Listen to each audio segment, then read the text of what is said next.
Сегодня в администрации главы Коми чествовали победителей проекта «Стажер». 5 из 16 выпускников региональных и федеральных вузов прошли вступительные испытания и готовы приступить к работе в органах государственной власти Коми. Проект «Стажер» действует в республике 7 лет. Его цель – привлечь на госслужбу молодых квалифицированных специалистов. Татьяна Супряткина познакомилась с некоторыми из них.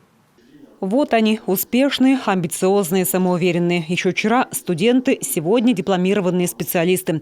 За плечами несколько лет учебы в вузе, практика по специальности в разных ведомствах. Но для этих ребят таких знаний и достижений мало. У них более амбициозные планы. Хотят жить в родной республике, менять ее к лучшему. Проект для меня – это шанс попробовать себя в роли работника государственных органов республики. В процессе конкурсных процедур мне представилась замечательная возможность на практике проверить свои способности, знания и умения. Конкурсные испытания, конечно же, были сложными, но в то же время интересными. И я рад, что смог успешно с ними справиться. На стажировке постараюсь проявить себя, применить знания и умения, полученные во время учебы. Также надеюсь получить уникальный опыт работы, стать достойным специалистом и работать на благо республики. В этом году на участие в конкурсе заявилось 16 молодых специалистов – юристы, экономисты, управленцы. Каждому пришлось доказать, что хорошо знает русский язык, государственное устройство, Конституции России и Республики Коми. На отлично с этим справились 5 выпускников. Они и стали участниками проекта. В течение года их ожидает стажировка в ведомствах республики.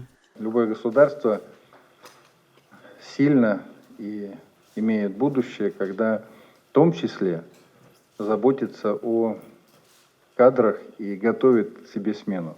Нет вечных руководителей, и это очень важно, когда новое поколение приходит и начинает поджимать, начинает наступать на пятки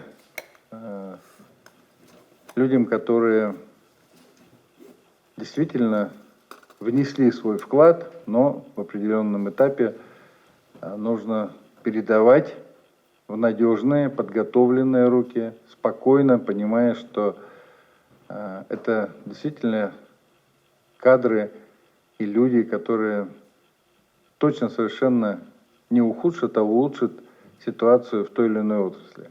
Проект «Стажер» реализуется с 2014 года. За 7 лет стажировку в органах госвласти прошли несколько десятков человек. 32 специалиста остались на службе в системе государственного и муниципального управления. Возможно, эти 5 специалистов в дальнейшем усилят команду молодых управленцев. Татьяна Супряткина, Дмитрий Ведерников, телеканал Юрган.